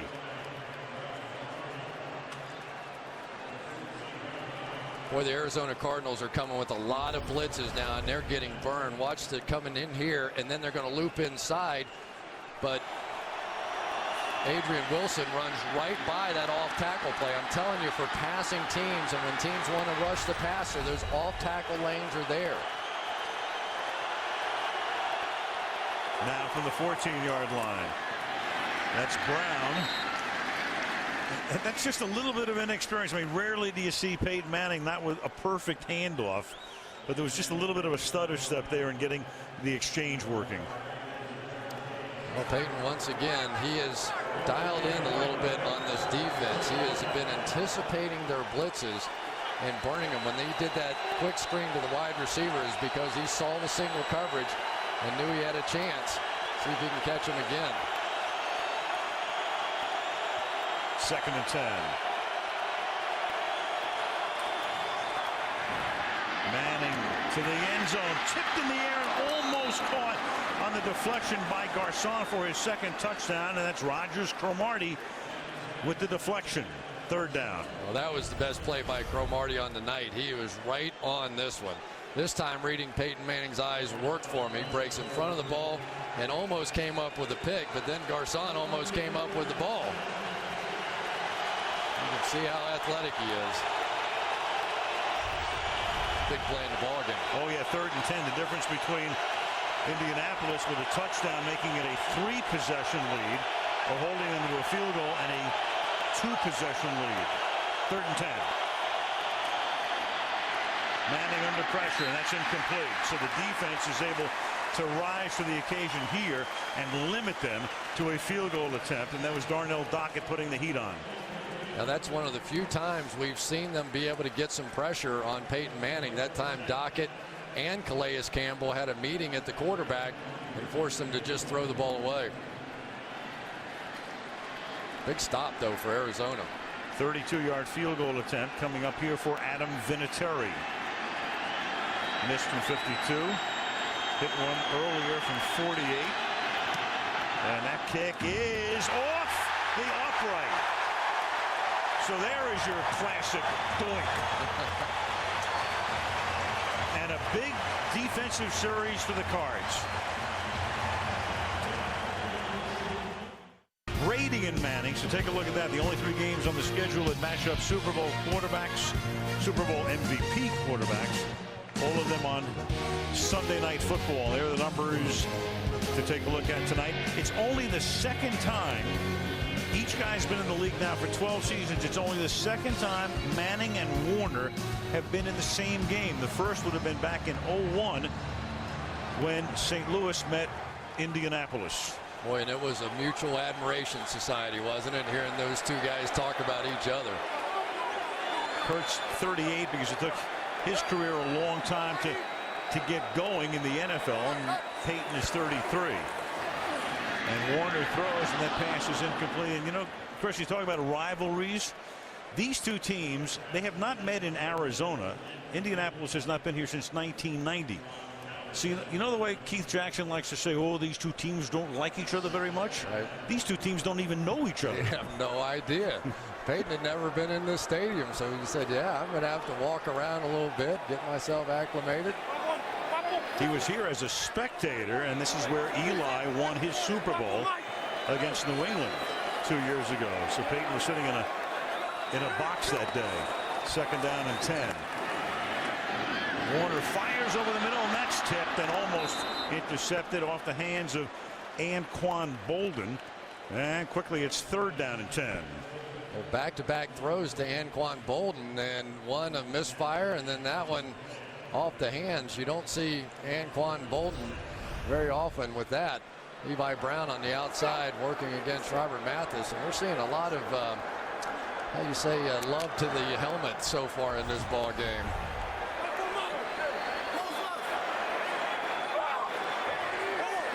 Halfway through the 3rd quarter, 3rd down and 10. Warner stepping up. Warner fires. Now he's got his man, and this time it's Larry Fitzgerald. Sooner or later you got to go to him. Only the 2nd catch for Fitzgerald tonight, but in a big situation here, trying to take advantage of that missed field goal and move it down the field. Well, the whole thing came down to Kurt Warner had time, because when Fitzgerald has this much time to work in a zone, he is going to find the open space. Tremendous protection that time for Kurt Warner. 1, 2, 3. He's finding his third guy. And now once you get a couple of first downs going, these pass rushers start to wear down a bit. And now Warner's going to launch it for Fitzgerald, but he can't get there. Over his head, he'd beaten his man. He'd beaten the rookie, Gerard Powers, going down the sideline. Had to see where his feet were and then lunges for it, but it's about a yard too far. Well, it's a really poor throw on a lot of fronts. One, these Colts defensive backs are so short, and Larry Fitzgerald can jump so high. The one thing you never want to do is overthrow him. I mean, just give him a chance against that young corner out there, Gerard Powers. And Peyton, I can't believe you wrote him. 2nd down and 10. Back to the ground. Hightower. But, you know, you think about Fitzgerald and the way he came into the national consciousness. One thing about the Cardinals, I mean, through the years, let's face it, they play a lot of games that are the 4th regional on Fox. So it's going to about 12% of the country. And then all of a sudden, America discovered number 11 over that 1-1 period. Yeah, he was remarkable, breaking all of Jerry Rice's records in the playoffs last year. But he makes you cover that third dimension. You know, Randy Moss can run by you. This guy, if he's just dead even, throw it, he's going to jump over top of you and make a play. 3rd and 6 from the 41-yard line. Warner stepping away, avoids the sack, throws. Fitzgerald has it, and that'll be a first down. So Larry Fitzgerald with a hold now, but a hold. Holding. Number 69 negating the offense. 10-yard penalty, still 3rd down. Mike Gandy, the left tackle. That negates what would have been a first down. Oh, Mike Gandy's doing the best he can on Dwight Freeney, but he's just overmatched. Watch him here. Freeney's going to beat him around the outside, and he really has no choice but to just grab him and try and protect his quarterback, and Freeney was definitely going to get him if he didn't. And then Gandy said, not me. No, I didn't. No. But usually the officials actually have meetings on that. They say if the guy's holding up his hands like I didn't do it, you pretty much know he did it at that point. So it's a 3rd down and 16. That's the first penalty on Arizona tonight. Now Warner over the middle. He's able to hit Preston, but the coverage converges on him, and he stopped about 6 yards short of the first down. Marlon Jackson is the first guy in there. So yet another missed opportunity for Arizona because of the hold. Instead of a first down and keeping this drive alive, they end up having to punt the football away, just like the fumble, just like the opportunity 1st and goal on the 1 down there. And also the overthrow by Warner to Fitzgerald. Boy. Ben Graham ready to send it to T.J. Rushing, and that is a booming kick that will go into the end zone. Colts take it at the 20, 4.5 to go. Indy by 11. Right here on NBC. Colts from the 20-yard line begin this drive, and that's the rookie Brown who makes the acquaintance of one Darnell Dockett behind the line of scrimmage for a loss of a couple. That looked like Darnell Dockett on that one. Finally coming off the ball and getting some penetration, working against the rookie Mike Pollock. That was something special. Check him out, just going right here. Taking his guy, pushing him in the backfield. You can forget that stretch play. If Dockett gets it going, they might get it going on defense. 2nd down and 12.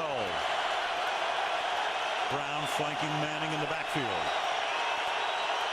Garcon wide to the right. Wayne to the left. Underneath, he goes to Brown. And Brown out past the 30. He is into Arizona territory. Only one man can stop him.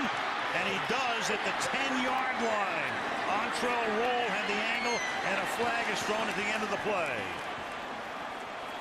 Boy, Donald Brown is making a lot of big plays, but that was an absolutely, completely blown coverage there. 72 yards for the rookie. Personal foul, grasping the face mask. Number 21 of the defense, half the distance to the goal. 1st down.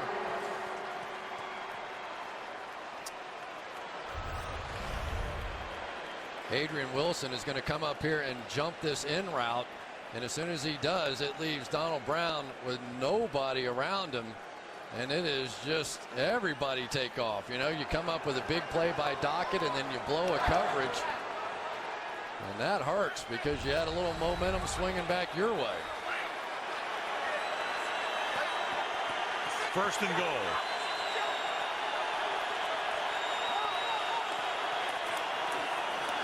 Brown again. And Brown trying to ride Higgins toward the goal line, and then the former Steeler is able to knock him down at the 3. It was interesting talking to Donald Brown about coming in here with this Colts offense and trying to figure it out. He says, you know, football is a little foreign language anyway, but this is Chinese. And there were times that I just turned around and held my hand up and said, what? I had no idea what they were talking about.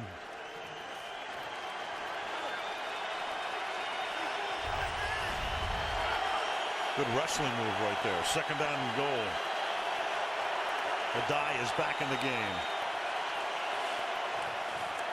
Manning will throw it to Adai, and Adai will work his way into the end zone. Touchdown, Indianapolis. They go 80 yards, 4 plays, and it takes them 2 minutes and 7 seconds. The inside screen this time. You'll see Adai just step up as the pass rusher Higgins goes around, and there's nobody there. Work it in. Boy, they can go outside screen, they can go inside screen, and you just get the feeling that Peyton knows before the snap of the ball that this one's going to work. Vinatieri for the point after. Peyton Manning, 4 touchdown passes to 4 different receivers, 28-10. 3 of the 4 touchdown receptions tonight. Last one taken in by Adai, and the kickoff is taken 3 yards into the end zone by Lerod Stevens howling. Back to the 17 he comes. So Warner and company trying to work their way uphill, down by 18, late 3rd. University of Phoenix Stadium, Glendale, Arizona on this Sunday night.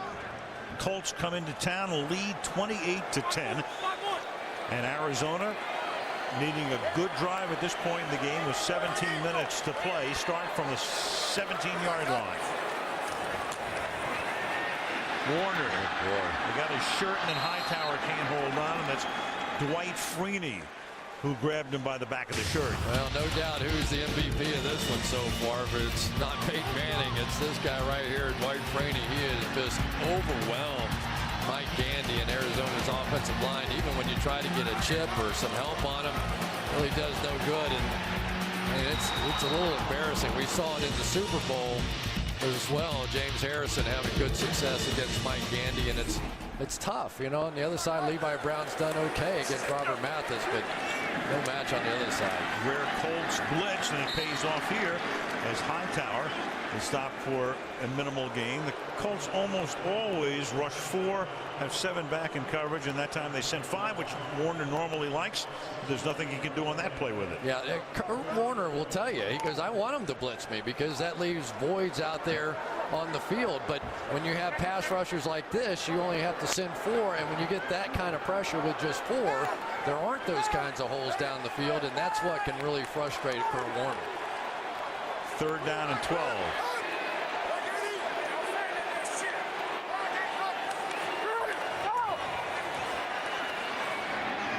And Warner fires, and that's a 3rd and long completion that they needed as Preston makes the catch, cutting over the middle. Antoine Bethea makes the tackle, ticking down to a minute left on a 25-yard gain. I haven't quite figured out why they keep looping Dwight Freeney down inside. Here you'll see him just take off down to the inside, and every time he's done that tonight, they've picked it up. And when Kurt Warner has had enough time to throw the ball, these receivers are picking apart these corners, but they just can't get that kind of time. Warner again over the middle, this time Fitzgerald, but it's a very short gain. Jacob Lacey, the free agent rookie out of Oklahoma State, stopping him after a gain of 5 yards. I still think they need to go down the field. I mean, you have one of the great leapers in the game of football. Just let him go down the field. There's not a defensive back on the field for the Colts that's over 5'11". And Larry Fitzgerald can just go make a play. He doesn't have to be open. He doesn't have to get behind people. Just let him go make some plays. That's kind of what Marcus was tweeting about last week, wasn't it? Second down and 5. And Warner gets hit as he throws, and that time it's Daniel Muir coming in. They rotate him in. As one of the tackles. Incomplete, no fumble. Warner's arm moving forward. Well, Muir this time just right over Lyle Sin line here. And this is a quick defeat. You got to at least slow him down a bit. Kurt Warner didn't even hit his back foot. And he was beaten quickly. Tough night for this offensive line. And to be fair, this is exactly what the Colts are built to do. Peyton Manning scores a bunch of points. Other team has to throw. Here comes our pass rushers. 3rd and 5.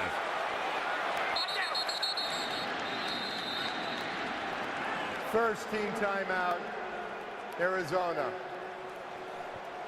With 16 seconds left in the quarter before a 3rd down and 5.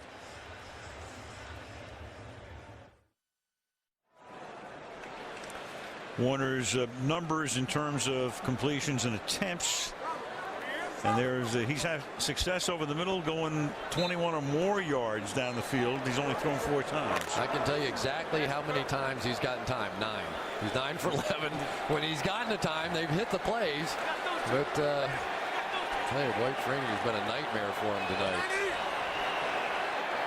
3rd and 5 after the Cardinal timeout. Now Warner under pressure, and he's able to convert. That time it is Breaston making the catch, and that puts the ball. A flag, however, is now down again at the 42-yard line. And what would have been a 1st down, we'll see, because it's Levi Brown and Dwight Freeney who got involved in this. Holding, number 75 offense, 10-yard penalty, still 3rd down. And that's Levi Brown. So for Levi Brown, you think it looks easy? This time they move him over to the other side, Dwight Freeney, and the only way you get him blocked is to grab him by the face mask and throw him around, and doesn't matter which side he's going on, whether you're going against the high #1 draft pick and Levi Brown or Mike Gandy. It's been easy pickings tonight. And they wind the clock after the penalty from downtown. Al Michaels, Chris Collinsworth, Andrea Kramer. Sunday Night Football start the 4th. On a 3rd and 15 for the Cardinals from their 35-yard line. Warner hit as he throws, and that pass is picked off at the 44-yard line. Marlon Jackson has the interception as Warner was contacted with his arm coming forward. Well, that was a full lap by Robert Mathis to get there that time.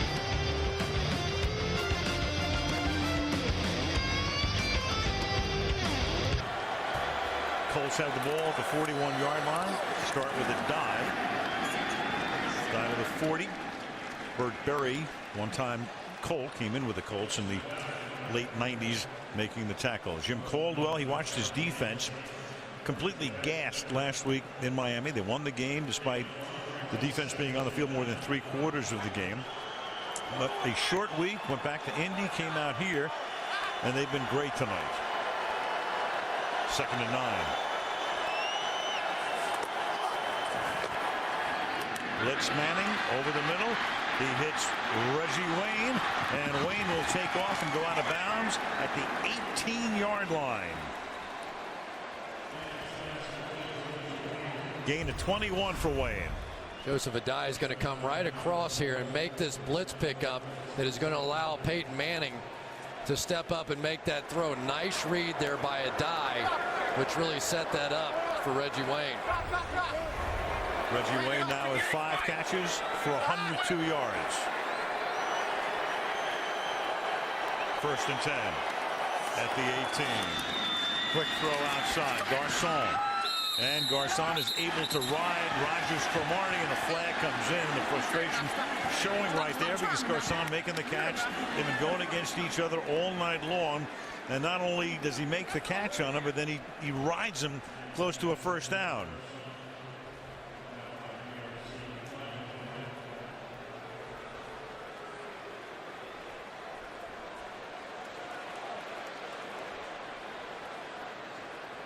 I'm sure there's a little jawing going on there, but I know who's won that debate tonight with his play. Yeah. You saw what he did. He pointed to his name on the back of his jersey. He said, remember that. Yep. You've seen a lot of the back of my jersey tonight.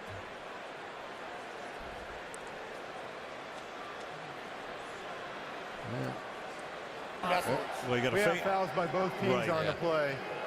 Personal foul, face mask, number 85, offense. And sportsmanlike conduct, number 29, defense. By rule, the penalties will offset. First down. It's a good bit of officiating right there. Of course, the offensive player, you can put an open hand on the face mask. That's legal. But when you grab it and start moving it around, it's not. And I think that's what Cromartie was reacting to as much as anything. Probably didn't have anything to do with those 2 touchdown passes or anything.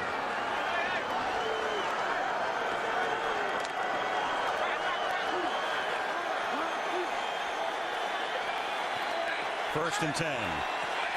There they are again, locked up. Ball at the 18-yard line.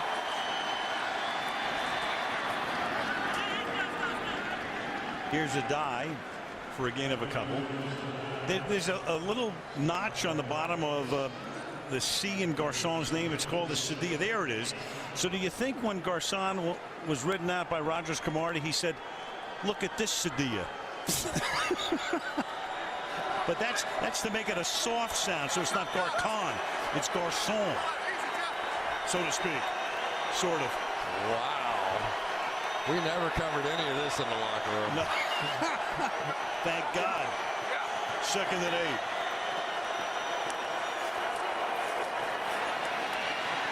Here's a dive. And he takes it to the 11-yard line where he's tackled by Carlos Dansby.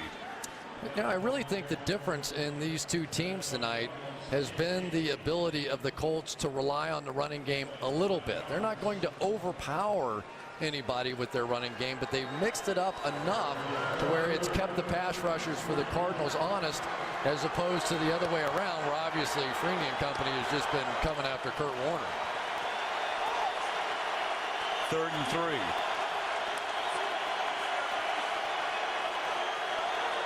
Well, Peyton saw them. They showed their blitz. Arizona tries to adjust, but Manning is still able to complete the pass, though not for a first down. Wayne comes in and says that's a bad spot. Adai made the catch, and it's going to be 4th down and inches. Boy, that was some catch right there for Joseph Adai, and that's really one of the reasons that Peyton Manning likes having him in there. He thinks he's a little better receiver than Donald. There we go, Adai right there. Oh, they got the pick on him. See the little thing with Reggie Wayne? And that looked like a, if our yellow line is right, looked like he was beyond it. And that's what the argument was in terms of where that ball should be spotted. Regardless, they're going to bring the change that right now to take a peek. So it's going to be either 4th and inches or first down. And Freeney will go back to the locker room. Going to report on that very shortly. And there it is. Right leg injury, return questionable. I said shortly and I meant it.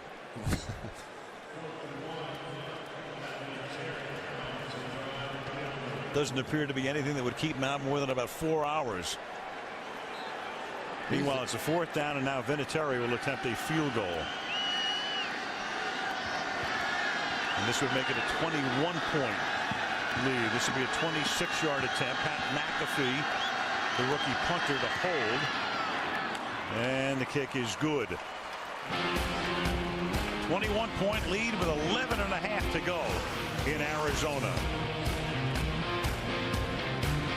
1 and 2 coming into next week's game. And you know, but for that play against the Denver Broncos at the end of the game, that crazy tip ball, all that stuff, the Bengals would be 3-0. They would be. And here's the kick, and that will stay in bounds. And Stevens howling will bring it back out to the 14-yard line. 11.5 to go in the 4th. And Indy is up by 3 touchdowns.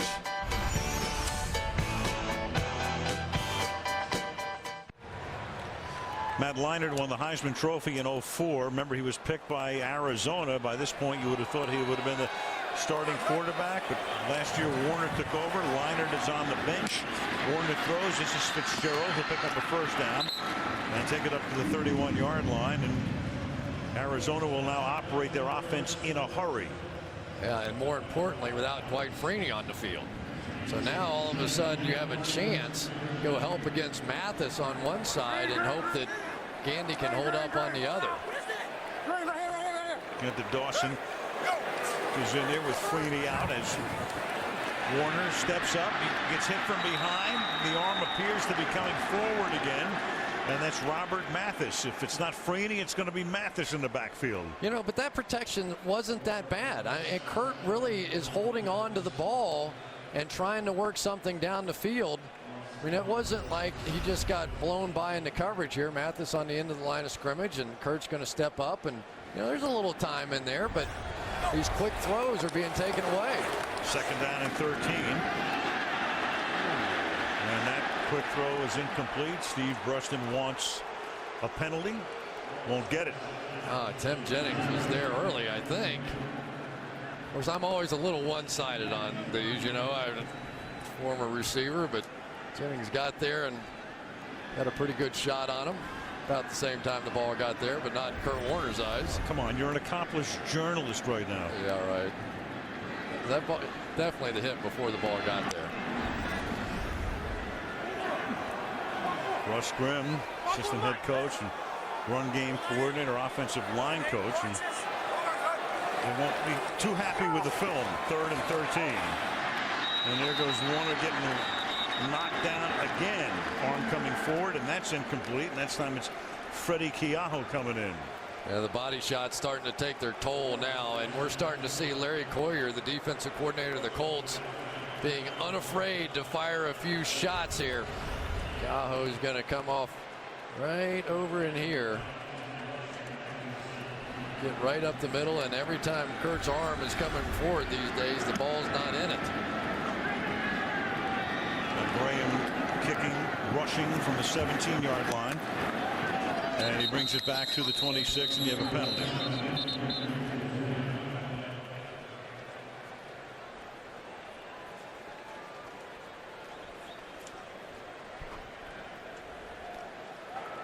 During the kick, holding, number 27 of the receiving team.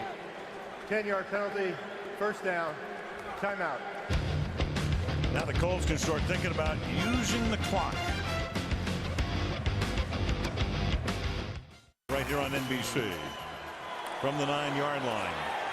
Colts can think about some clock time here, using it. Adrian Wilson tackles Donald Brown. Colts tonight, key guys as we align their stars. Manning with 4 touchdown passes to 4 different receivers. Clark, 7 receptions. Wayne, 5 receptions, a touchdown. Brown had that big 72-yard reception. They have so many stars tonight, we can't even show you Garcon, Freeney, Mathis, you name it. Bethea. I heard you go with the pronunciation, too. You like the full Garcon. Oh, so does Manning. And that's Wayne. You know, I'm thinking about the Arizona Cardinals, Chris.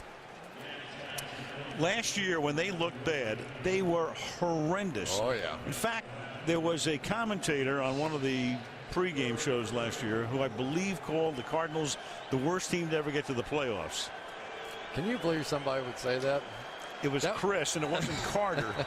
That was right after New England dropped them about 50-7. You were right. I mean, they looked horrible at the end of the year.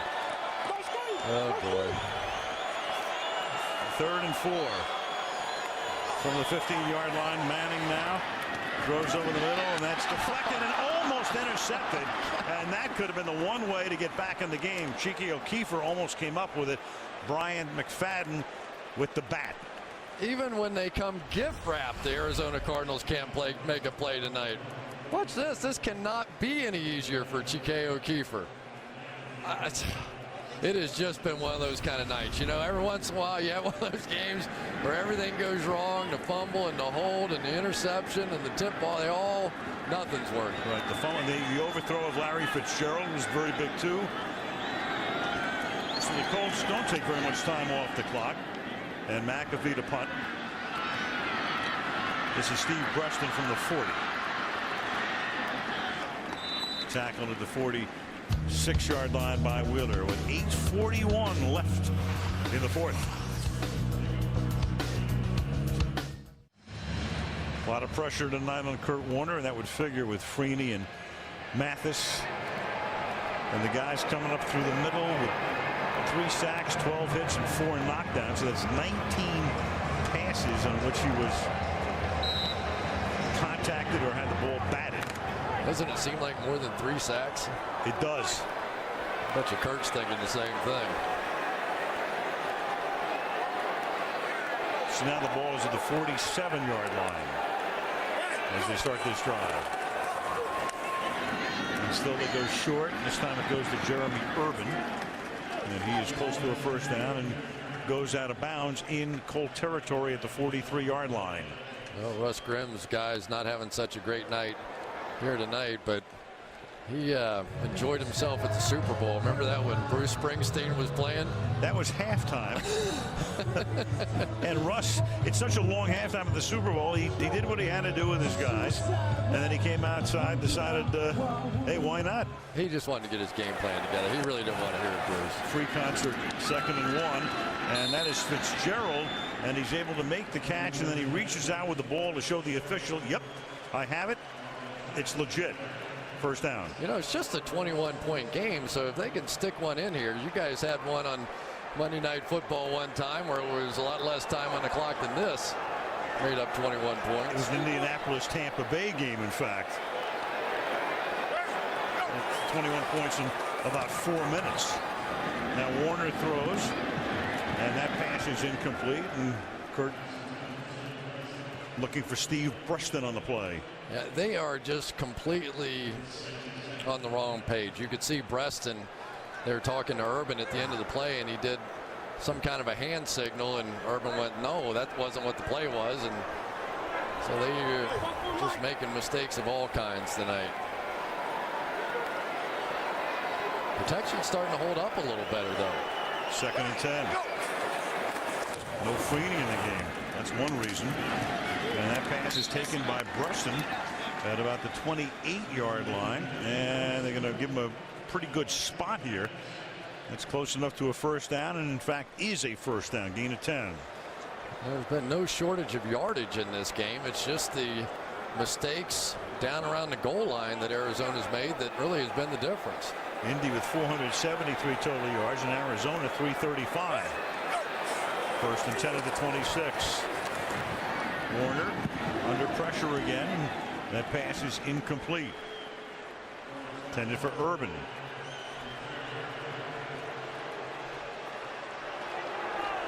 Larry Coyer has been around. A couple of years ago, he was in Denver, and the Broncos had a spectacular first half of the season. They were on their way to setting all kinds of records, but fell apart defensively in the second half, and Larry was gone. Warner throwing, and that is caught by Fitzgerald, and he gets taken down in the vice. Lacey is there. Bethay as well. And that is enough for a first down. Kirk caught him in a blitz that time, came with a safety blitz, and we're really seeing the Colts blitz more than I've seen them blitz really all of last year. Coyer definitely putting his stamp on this defense. Didn't get to the yellow line, but officially a first down, and now Fitzgerald tries to reach back and can't make the catch, and he's covered by the rookie Lacey on the play. That was that you saw that yellow line in there. It was a very generous spot. On the previous play, it was Fitzgerald, and you can see that he didn't get to the yellow line, which is, it's not official, but it's close enough. 2nd and 10.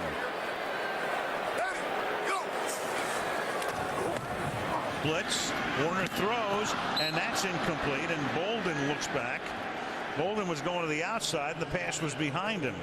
Well, that one's on Kurt Warner right there, because he's taken so many hits. That time he just sort of threw that one going away from his receiver. Watch, good pickup by Hightower. He's got time.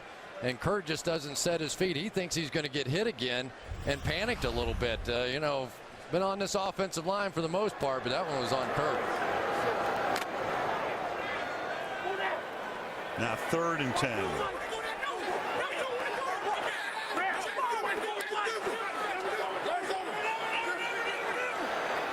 Colts already in a fire drill on defense.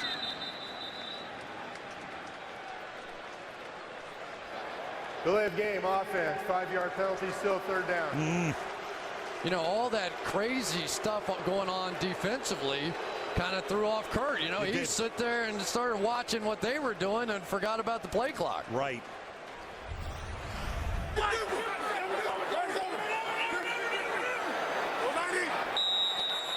Kurt got distracted. You could see not one time in that process did he look at the play clock. Right. Exactly what happened. 3rd down and 15. From the 22.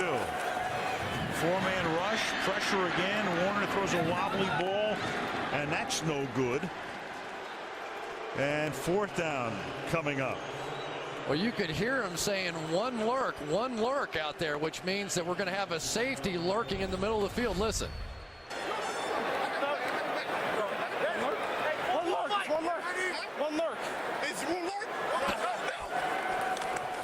That's like a comedy act there. I mean, it has been some of the confusion on both sides of the ball there tonight, but they really got away with the confused coverage that time. Warner has thrown the ball 51 times tonight. Completed 30. 4th down, last gasp, and Warner is going to get sacked all the way back at the 50-yard line. Raheem Brock. And that is going to be a sack of 28 yards. Maybe that guy should be blocking for him. Woo. Check him out right over here, Raheem Brock. Nobody's going to touch him. I don't know exactly what Levi Brown was doing, but when you have a defensive end in the game, somebody better get a hand on him. Kurt did the best that he could to just sort of bail out of there and try and make something out of it, but Kurt Warner's not going to outrun many people. So that puts it at the 50-yard line. Records are kept for everything. We're talking to our director of information, Kenny Hurt, and I just asked him, is there a record for the longest sack? They don't keep that, but somehow he's going to go into the archives and see if we can find something. I think Kurt thinks he's playing for the Iowa Barnstormers again or something. From the 50. This is Brown. Remember, Greasy took a big sack in the Super Bowl. Those were in the years when they didn't even have sacks as an official statistic. I think Kurt is probably done, don't you? I mean, he is. This has been a tough night on him, and when you get behind the Colts, it's over. Yeah, there's Matt's going to warm up and take his shot. I don't blame him. Kurt's had a little trouble with his shoulder, and hand went numb last week from some hits, and this has been ugly, ugly tonight. 2nd and 7 at the 47. And now Brown. And Brown, their 1st-round draft choice, to the 34. We check in with Andrea Kramer. Well, yeah, to clarify what you were just talking about, Chris, just so you understand what Kurt Warner came into this game managing. Week 1, he had a pinched nerve in his neck, and his index and middle finger on his passing hand went numb for about a quarter. Then last week, a second stinger, this time the middle of his palm went numb. He told me his shoulder was sore coming into this game. You can only imagine how he's going to feel tomorrow. Well, one good thing, Andrea, is that they have a bye week next week. So we get some extra time to recover, and if there's a problem, a little extra time to get healthier. 1st and 10, the ball is at the 34.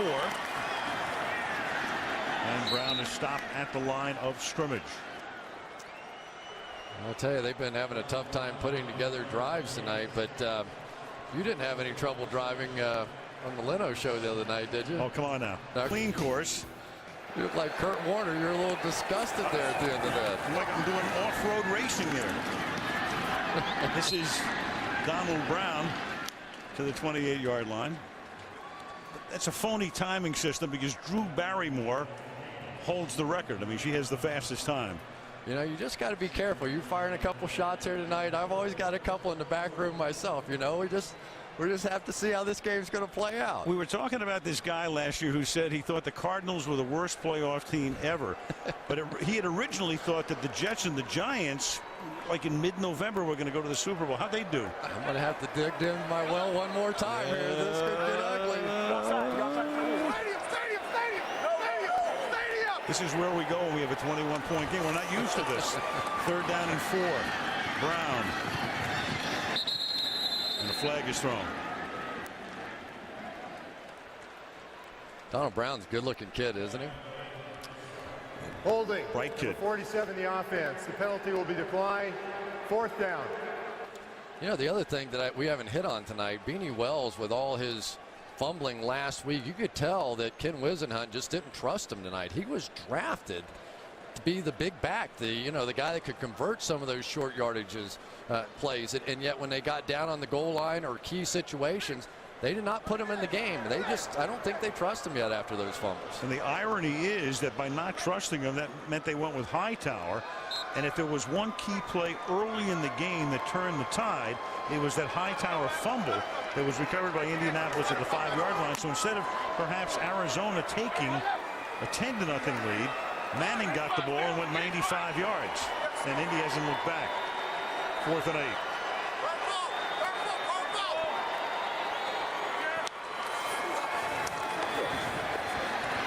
And Peyton dancing around, and then he finds his man at the 16. And Wayne, knowing just keep taking time off the clock, goes down at the 16-yard line. That's just not fair. They go stretch play away and leave Reggie Wayne one-on-one backside against McFadden. And I don't care which corner you have. That's not happening. Then Reggie just gets down to keep that clock running. McFadden tried to turn his back, and it was McFadden playing for the Steelers against the Cardinals in the Super Bowl a year ago. 17 yards on a 4th and 8. The Colts tonight have gained 508 yards. And Arizona, as that's Brown, stop for no gain. Arizona, like Indianapolis, changed defensive coordinators. They fired Clancy Pendergast last year, and he wound up going with Todd Haley to Kansas City. They elevated Bill Davis as the linebacker coach to defensive coordinator, but the problem still exists. I mean, tonight, look at that. That's all you need to know. 508 yards on a short week, traveling across the country twice. So you have to give some credit to Jim Caldwell. He got his guys ready for this one. He did. 2-minute warning. We'll talk to Peyton Manning at the end of the game. From the 14-yard line. Colts on 2nd and 10. And this is Brown, and they'll just let the clock run down. He's taken down by Higgins and Campbell. So for Fitzgerald tonight, Larry, 6 catches, 71 yards. Bolden, 6 catches for 83 yards. With weapons like that, though, Chris, you're right. I mean, you got to take more shots downfield. Well, and this is an injured secondary. I mean, they have a lot of young kids playing back there, and you know, when they did take their shots, they missed. It was fumbles, it was overthrows, just a poor performance. We thought we were getting one better than that because of the bye week next week for Arizona. They could put everything on the line out here. And one of the few Indianapolis offensive mistakes. Manning gets tripped up. And, you know, if you told Arizona, you know what, you guys are going to get Indianapolis without Gary Brackett playing middle linebacker. You're going to get them after they played 45 minutes 6 nights earlier. You're going to get them without Kelvin Hayden at corner. And you're going to get them without Bob Sanders. The deck is stacked in your favor. I'd rather get them without Peyton Manning. Right. Right.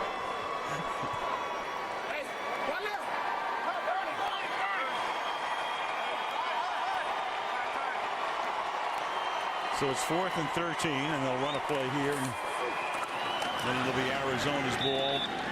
They turn it over on downs and leave it to our man Kenny Hurt to come up with the fact that the greasy sack in Super Bowl VI was 29 yards. And the last regular season sack of 28 yards, well, it was last year.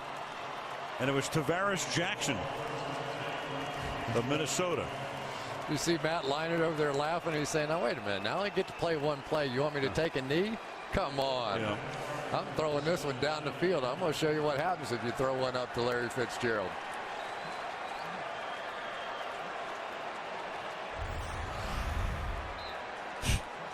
Oh, come on, Coach. What is that? Yeah. Yeah. Take a knee. Well, he's going shotgun. Maybe they will let him throw one. No, Wisenhunt told us the other day, he said, you know what? Leinart really is coming along and has matured. You know, you just don't get a chance to see it because it's Warner's team right now. He gets to throw to Fitzgerald. And maybe one or two more if he can get these plays off. But this is the way it'll end, with Arizona going to 1-2. And they're lucky that Favre pulled off what he did today. Otherwise, the 49ers would be 2 games in front of them and already having beaten them in the division. Mike Singletary has done a job transforming that franchise, hasn't he? Tremendous. This is Hightower, and that's going to end the game. And the Indianapolis Colts go to 3-0. And right now, who would have thought 3 weeks into the season the Colts in the AFC South would be 3-0, and the Titans, their prime rivals, would be 0-3. Those are the facts, ma'am. Wendy's postgame report coming right up. Final score is Indianapolis 31, Arizona 10.